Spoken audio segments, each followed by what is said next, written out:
আসসালামু আলাইকুম, শুভ সকাল। কেমন আছেন সবাই? আশা করছি আপনারা সবাই ভালো আছেন।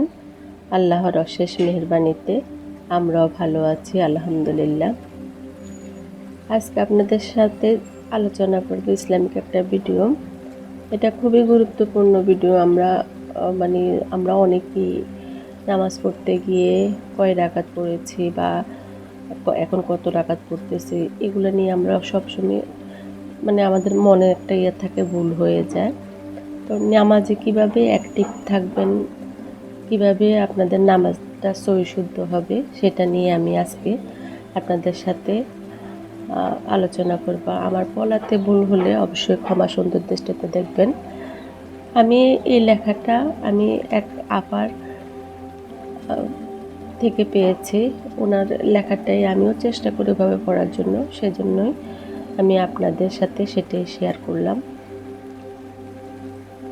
সবাই তাহলে মনোযোগ দিয়ে একটু শুনুন, আর অবশ্যই পুরো ভিডিওটা স্কিপ না করে পুরো ভিডিওটা শুনবেন, তাহলে আপনাদের উপকারে আসতে পারে।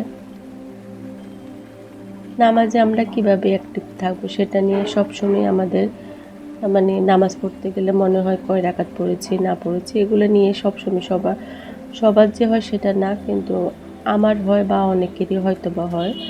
তবে আজকের ভিডিওতে সেটারই একটা কিভাবে করলে এটা ভুল হবে না, চেষ্টা করা যাবে আর কি, ভুল হবে না, বাকিটা আল্লাহর ইচ্ছা।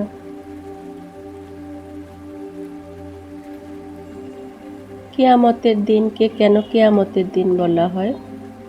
কারণ সে দিনটিতে আমরা সবাই দাসের মতো কিয়াম করে থাকব। এবার কিয়াম অর্থ কি সেটা বলছি। কিয়াম অর্থ হলো দাঁড়িয়ে থাকা, অর্থাৎ সেদিন আমরা সবাই দাসের মতো দাঁড়িয়ে থাকব। এজন্যই দিনটিকে ইয়ামুল কিয়ামা বা কিয়ামতের দিন বলে। মহান রবের কাছে দাঁড়িয়ে থাকাটা খুবই পছন্দনীয়। সালাতে তিনি এই কিয়াম করাটা বাধ্যতামূলক করে দিয়েছেন। তাই বলছি নামাজে যতক্ষণ ইচ্ছে দাঁড়িয়ে থাকুন। আর যেহেতু চুপচাপ দাঁড়িয়ে থাকাটা বেমানান, ওনারই পাঠানো বাণীগুলো সেখানে পড়তে থাকুন। তবে বর্তমানে আমাদের নামাজটা কেমন যেন অটোমেটিক হয়ে গিয়েছে। যেমন সূরা ফাতিহা শেষ হতে তো অন্য সূরা স্টার্ট, সূরা শেষ হতে রুকু স্টার্ট, রুকু শেষ হতে আবার দাঁড়ানো স্টার্ট, পুরোই অটোমেটিক। খেয়াল করবেন যে মুহূর্তে আপনার সূরা শেষ হলো, অমনি রুকুতে যাওয়ার জন্য মনটা কেমন ছটফট করতে শুরু করে, সাথে সাথে না গেলে অস্থির হয়ে ওঠে, কারণ অটোমেটিক রিদমটা ব্যাহত হচ্ছে। যে আমাদের এই অটোমেটিক ট্রিগার থেকে বের হতে হবে। রুকুতে যাওয়াটা হবে আমাদের চয়েসের উপর। আমাদের রবের সামনে আমি আমার রবের সামনে দাঁড়িয়ে আছি, যতক্ষণ ইচ্ছা দাঁড়িয়ে থাকব। আমার যখন মন চাইবে আমি তখন রুকুতে যেতে চাই, তখনই আমি রুকুতে যাব, অর্থাৎ যাওয়াটা হবে আমার কনসাসের উপর, নট বেসড অন। আমার সূরা শেষ হয়েছে, তাই এখন আমার যেতে হবে। এটা করতে গেলে আমাদেরকে মাইন্ডফুল হতে হবে, না হলে সেই অটো পাইলটের মতো নামাজ শেষ হতে থাকবে। আর নামাজ শেষে ভাবতে হবে, আচ্ছা দ্বিতীয় রাকাতে যেন কোন সূরাটা পড়েছিলাম। নামাজে মাইন্ডফুল হওয়াটা 3টা টেকনিক আমাকে হেল্প করে, ইনশাল্লাহ আপনাদেরকেও করবে। প্রথমটা হলো অ্যাক্টিভ প্রশ্ন। সূরার মধ্যে নিজেকে মাঝে মাঝে একটি প্রশ্ন করুন, আচ্ছা আমি এই মুহূর্তে কার সামনে দাঁড়িয়ে আছি? তিনি কি আমায় দেখছেন? তিনি কি আমার কথাগুলো শুনছেন? হ্যাঁ, দেখছেন প্লাস শুনছেনও। এমনকি তিনি আমার কথার জবাবও দিয়ে যাচ্ছেন। এটা করলে দেখবেন আপনার অটো পাইলট মুড দূর হয়ে যাবে। আপনি প্রেজেন্টে ফিরে আসবেন। তাই এই ফিরে আসাটা আমাদের অবজেক্টিভ। দ্বিতীয়টা হলো তারতিল। প্রতিটা আয়াতের মাঝে 1 থেকে 2 সেকেন্ড গ্যাপ দিয়ে পড়ুন। প্রথমে একটা আয়াত পড়ুন, তারপর ব্রেনকে সেটা প্রসেস করতে একটু টাইম দিন। দেখবেন অযথা চিন্তাগুলো দূর হয়ে যাচ্ছে, কারণ ব্রেন সেটা প্রসেস করতে ব্যস্ত থাকবে। অন্য চিন্তা করার কোনো সময় নেই। বিষয়টা প্র্যাকটিস করতে গেলে টের পাবেন। কি নিদারুণ চ্যালেঞ্জিং একটা কাজ এটা। কারণ আমাদের ব্রেন এই এক্সট্রা প্রসেসিং করাটা পছন্দ করে না। তার পছন্দ অটো পাইলট মুডে থাকা। আর তৃতীয় পয়েন্ট হলো বুঝে পড়া। কি করছেন, কি পড়ছেন এটা বুঝে পড়ার চেষ্টা করুন। আয়াত মুখস্থ করে না, ওয়ার্ড বাই ওয়ার্ড মুখস্থ করে। এই 3টি সমন্বয় যদি ঘটাতে পারেন, দেখবেন দাঁড়িয়ে থাকাটা আর বিরক্তকর লাগছে না, বরং এনজয় করতে থাকবেন। সাথে আরেকটা জিনিস বলে রাখা দরকার, ওয়ার্ড বাই ওয়ার্ড বুঝে পড়তে গেলে আরেক ম্যাজিক্যাল জিনিস ঘটবে। আপনার মেন্টাল মডেলে শিফট হতে শুরু করবে। কিভাবে? সেটা একটা কেস স্টাডি দিচ্ছে। কিছুক্ষণ পূর্বে রিজিক নিয়ে বেশ পেরেশানিতে ছিলাম। তখন নামাজের ভিতরে একটা ছোট্ট পরিবর্তন আনি। মুখস্থ সূরাগুলো বাদ দিয়ে কিছু সিলেক্টিভ আয়াত পড়া স্টার্ট করি। বিশেষ করে আলী ইমরানের 26 নং আয়াতটি, যেখানে বলা হয়েছে ইজ্জতের মালিক আল্লাহ, বেইজ্জতের মালিকও আল্লাহ। তিনি যাকে ইচ্ছা তাকে বেহিসাবে বাড়িয়ে দেন। তিনি রিজিকের মালিক, আর রিজিকও তিনি যাকে ইচ্ছে তাকে বেহিসাবে বাড়িয়ে দেন। এভাবে পড়তে পড়তে 2 দিনও লাগেনি, সব টেনশন গায়েব। সেটা তখন টনিকের মতো কাজ করে দেবে, অটো সাজেশনের মতো কাজ করবে। সাবকনসাসলি আপনার বিলিফ সিস্টেমকে টিউন করবে যে আমার রবই আমার রিজিকের ব্যবস্থা করে দেবেন। এতে টেনশনের কি আছে? এ তো গেল জাস্ট একটা এক্সাম্পল। কল্পনা করুন আপনি যখন এরকম চুম্বক মাইন্ড শিফটিং আয়াতগুলো পড়তে থাকবেন, কি মজবুত কনফিডেন্টই না হয়ে উঠবে দিনকে দিন।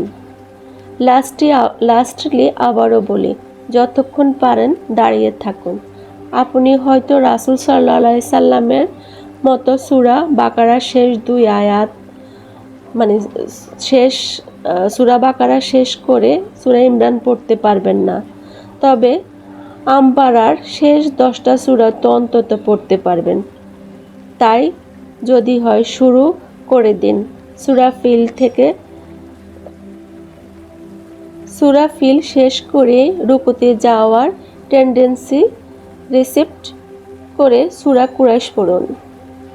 কুরাইশের পরে সূরা মাউন ধরুন, এরপর সূরা কাউসার, তারপর কাফরুন। মনে রাখবেন কোনো তাড়া নেই। এরপর সূরা নাসর, লাহাব, ইখলাস, ফালাক, শেষে সূরা নাস পড়ুন। তারপর সূরা যখন শেষ হবে কিছুটা সময় পজ করে অপেক্ষা করুন। যখন মনে হবে আমি এখন মাথা নত করতে চাই, তখন ফুল ইন্টেনশনে রবকে রুকু করুন। রুকুর 3 তসবিহ শেষ হলেই উঠে দাঁড়ানো দরকার বা উঠে দাঁড়াবে, এই ধরনের মনোভাব কন্ট্রোল করুন। রুকু অবস্থায় আবার ভাবুন, আচ্ছা আমি কার সামনে মাথা নত করে আছি। দাঁড়াতে দাঁড়াতে অবজার্ভ করুন আপনি কি বলছেন। উঠতে আপনি বলছেন সামি আল্লাহু লিমান হামিদা, অর্থাৎ আল্লাহ শুনছেন তার কথা, যে তার প্রশংসা করছে।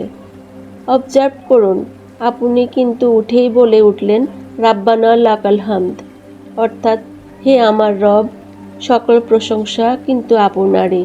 অর্থাৎ এই মুহূর্তে আপনি যা বলবেন আপনার রব তাই শুনবে, কারণ মাত্রই আপনি তার প্রশংসা করলেন। এই মাইন্ডসেট নিয়ে এখন সেজদায় যান। সেজদায় গিয়ে শেষ করুন, সিজদার তবজিগুলো শেষ করুন। আবারও বলি, 3 বার তবজি শেষ হওয়া মাত্রই উঠে বসবেন না। একটু আপনি তখনই উঠবেন যখন আপনার উঠতে ইচ্ছে করবে। এই তবজিটা যে 3 বারই পড়বেন সেরকম না, আপনারা যতবার ইচ্ছা ততবার পড়তে পারেন, রুকুতে সিজদাতে। যখন আপনার উঠতে ইচ্ছে করবে তখনই আপনি উঠবেন।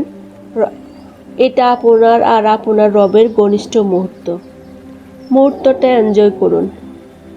লিস্ট ধরে ধরে যা যা দরকার চাওয়া আপনি সব কিছু চাইতে থাকুন, কারণ আমার রব এখন আমার সব কথা শুনছে।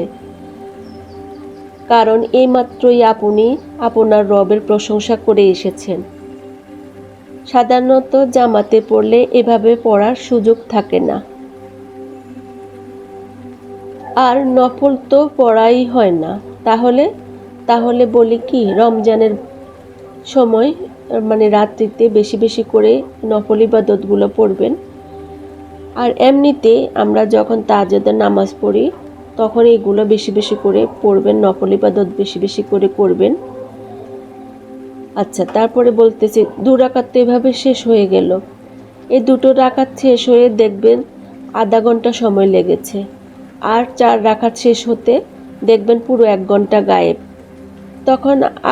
তখন আর আপনি নামাজ কয় রাকাত পড়েছেন সেটা নিয়ে চিন্তা করতে হবে না, কারণ ততক্ষণে আপনি বুঝে গিয়েছেন it's not about the quantity, it's all about the quality. আমার বলাতে যদি ভুল হয়ে থাকে অবশ্যই ক্ষমা সুন্দর দৃষ্টিতে দেখবেন। এভাবে করে যদি আমরা নামাজটা পড়ি, আমাদের নামাজের মধ্যে অ্যাক্টিভ প্রশ্নটা যদি আমরা নিজে করি, তাহলে আমাদের নামাজে কয় রাকাত পড়তেছি, কয় রাকাত হলো, এটা নিয়ে আর চিন্তা থাকবে না। আপনাদের কাছে যদি আমার ভিডিওটা ভালো লাগে তাহলে অবশ্যই লাইক, কমেন্ট এবং সাবস্ক্রাইব করবেন। সবাই ভালো থাকবেন। ইনশাআল্লাহ আমি চেষ্টা করব সপ্তাহে অন্তত 1 বার 2 বার করে এইভাবে ইসলামিক ভিডিওগুলো আমার জানা যেগুলো আছে এগুলো আপনাদের সাথে শেয়ার করতে। অবশ্যই আপনাদের ভালো লাগবে। সবাই ভালো থাকবেন। আল্লাহ হাফেজ। আসসালামু আলাইকুম।